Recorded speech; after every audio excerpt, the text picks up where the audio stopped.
दोस्तों, इस चैनल पर हमने पहले भी कई सच्ची घटनाएं कवर की है जिनमें औरतों ने अपने फ़ायदों के लिए कई लोगों की जान ली।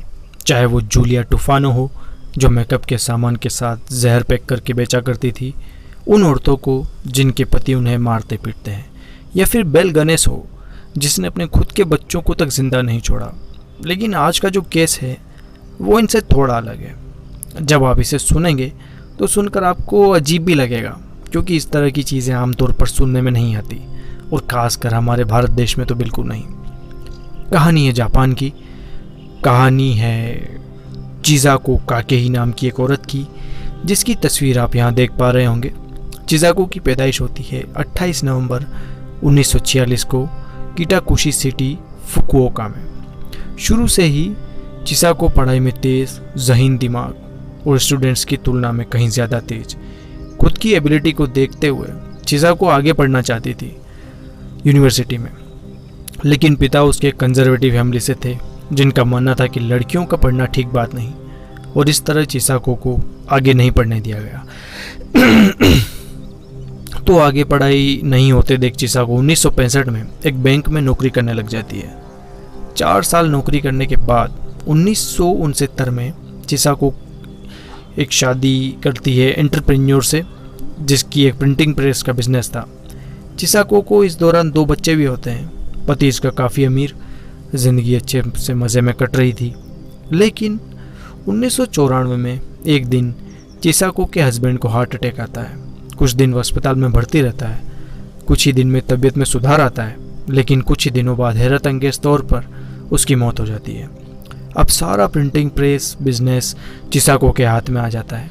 वो इसे संभालती तो है, लेकिन बिजनेस का अनुभव ना होने के कारण अगले ही साल 1995 में उसका बिजनेस बैंकरप्ट हो जाता है। उस पर कर्जा हो जाता है, और यहाँ तक कि उसे दिवालिया घोषित कर दिया जाता है और उसे अपना घर तक बेचना पड़ जाता है।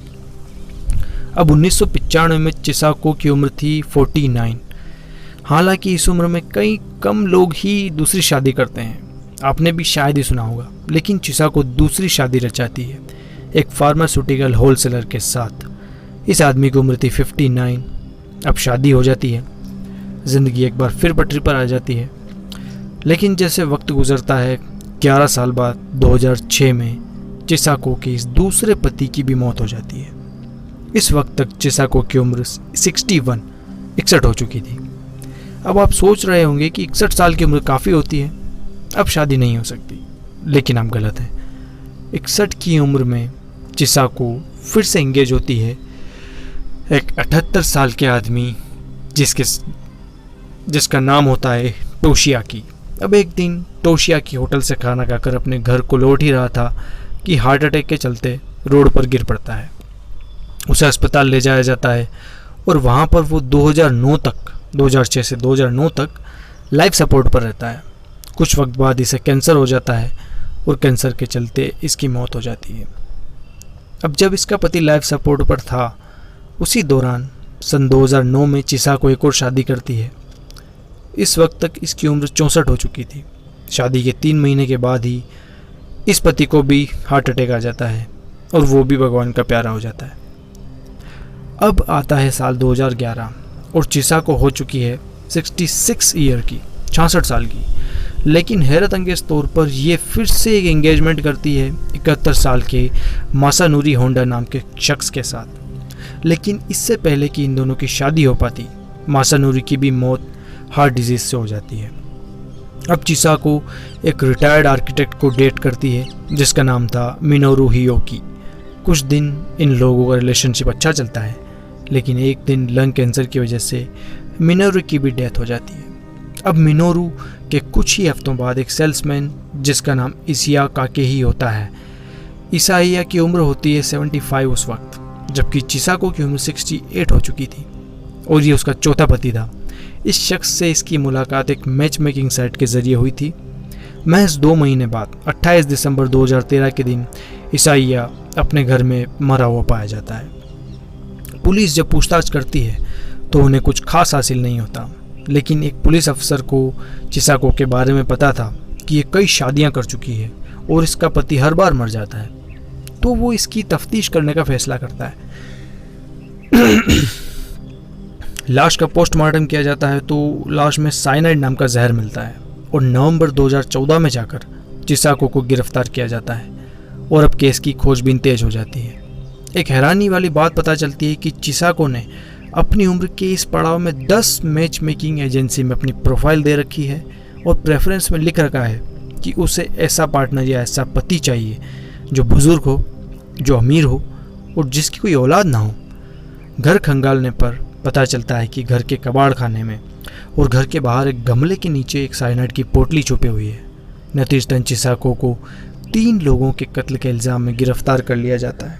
ये 3 लोग थे, इसिया, मिनोरू और मासानोरी होंडा। इसके अलावा बाकी 4 लोगों के कत्ल का जिम्मेदार भी इसे ठहराया गया, लेकिन सबूत के अभाव में केस नहीं चलाया जा सका। अब 3 लोगों के कत्ल का केस चिसाको पर चलता है। 2017 में केस का ट्रायल शुरू होता है। इस बीच एक बात ये पता चलती है कि जिस भी लोगों से इसने शादी की उन सभी लोगों का ये पहले दिल जीतती थी। उन लोगों की मौत से पहले इसने मेक श्योर किया कि उसकी जायदाद की बेनिफिशियरी चिसाको ही हो और मरने से पहले बाकायदा चिसाको ने सभी लोगों का भारी भरकम लाइफ इंश्योरेंस भी करवाया। सभी प्रोसेस पूरा होने के बाद वो उन्हें हेल्थ कैप्सूल के नाम पर साइनाइड मिला हुआ कैप्सूल खिलाती और इस तरह उसके सारे पति एक एक करके मारे गए। उनकी मौत के तुरंत बाद ये उनकी जायदाद अपने नाम करवाने की प्रोसेस तेज करती। कहा जाता है कि इस तरह से उसने करीब $10 मिलियन कमाया, लगभग 70 करोड़ रुपया। लेकिन ये सारा पैसा उसने गलत इन्वेस्टमेंट के चक्कर में गंवा दिया। जिन 4 लोगों का कत्ल का इल्ज़ाम उस पर लगा उनकी लाश को बाहर निकाला गया तो पता चला ऑटोप्सी से कि सिर्फ 2 की लाश में ही साइनाइड मिला, बाकियों की नहीं। डिफेंस में चिसाको के वकील कहता है कि साइनाइड सिर्फ 2 लाश से ही मिला, पर इसका ये मतलब नहीं कि चिसाको ने ही दिया है। हाँ, ये बात अलग है कि चिसाको के पति की फैक्ट्री में प्रिंटिंग के दौरान साइनाइड का काम किया जाता था, लेकिन इससे ये साबित नहीं होता कि चिसाको ने ही जहर दिया है। लेकिन एक दिन अजीब चीज़ होती है कि सुनवाई के दौरान चिसाको झुंझला पड़ती है और गुस्से में आकर वो खुद उसके आखिरी पति का कत्ल कबूल कर लेती है और कहती है कि वो मुझे पैसे ना देकर दूसरी औरतों पर पैसे लुटाता था और इसलिए मैंने उसे मार डाला। हालांकि 2 दिन बाद वो अपने इस बयान से मुकर भी जाती है और कहती है कि उसे डायमेंशिया है और भूलने की आदत है। लेकिन जब उसे डॉक्टर चेक करते हैं तो पता चलता है कि उससे काफ़ी हल्का, काफ़ी माइल्ड डायमेंशिया है और वो इतना भी नहीं है कि भूल कर किसी का कत्ल कर दे या ऐसे बयान जो है वो भूल चूक में दे दे। नतीजतन कोर्ट उसको सज़ाए मौत का फैसला सुनाती है सितंबर 2017 में और 7 नवंबर 2017 को चिसाको का वकील उसके इस फैसले के खिलाफ कोर्ट में अर्जी दाखिल करता है, पर यह अर्जी जून 2021 में खारिज हो जाती है और इसी साल जो 2021 चल रहा है 14 जून की तारीख को चिसाको को मौत की सज़ा दी जाती है। तो दोस्तों, ये थी आज की कहानी। मिलते हैं किसी नए दिन नए एपिसोड में नई कहानी के साथ। शुक्रिया।